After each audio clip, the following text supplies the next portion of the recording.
Bye-bye na. Bye-bye. Ganjis. Alright.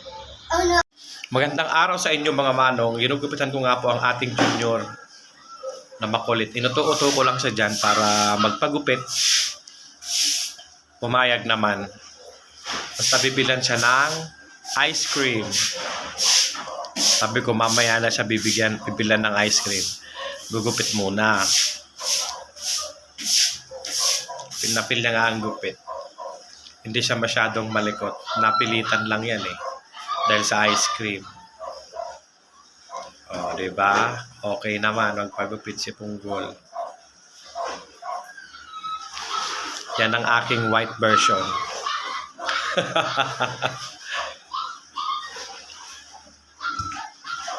Ginugupitan ko nga siya dyan. Inuuto-uto ko para matapos ang kanyang gupit.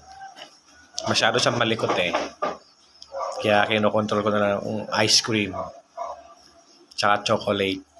Oo. Tanong ng tanong yan dyan eh. Kung matagal pa ba? Kung pupogi daw ba siya? Ganon. Kaya ayan. Malikot. Pero hindi kagaya ng ibang bata na sobrang likot. Parang electric pan. Sa hindi naman. Kailangan mo lang pagbata kasi kailangan mo lang bilisan yung gupit mo eh. Kasi once na nainip yung bata, pag sinabing ayaw na. O, di ba?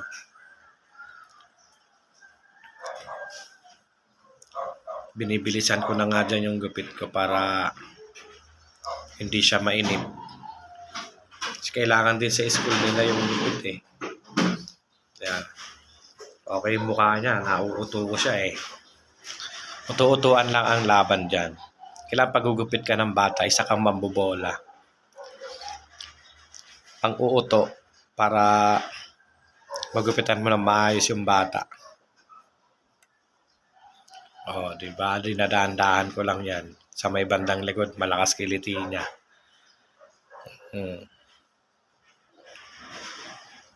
Itchy na daw, itchy. Makati na ang leg niya.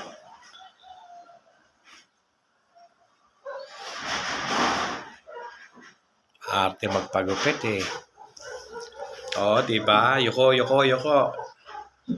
Nakikiliti si Punggol. Kailangan lang bilisan eh. Para maayos yung gupit. Kasi pag tumagal, matagal kang maggupit sa bata.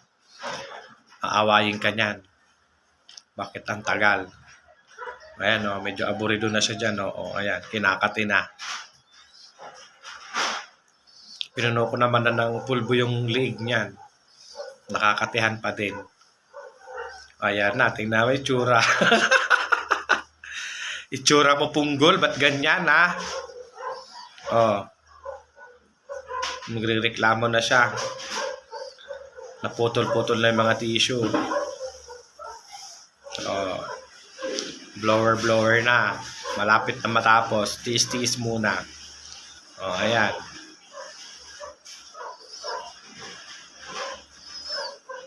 Tapusin na natin yung gupit mo. Nalinisan naman na yung gilid. O, diba? Brush na tayo. Okay. Brush na kami. Para mawala na yung hair. Bye-bye na. Bye-bye. Ganjis. Alright. Oh no.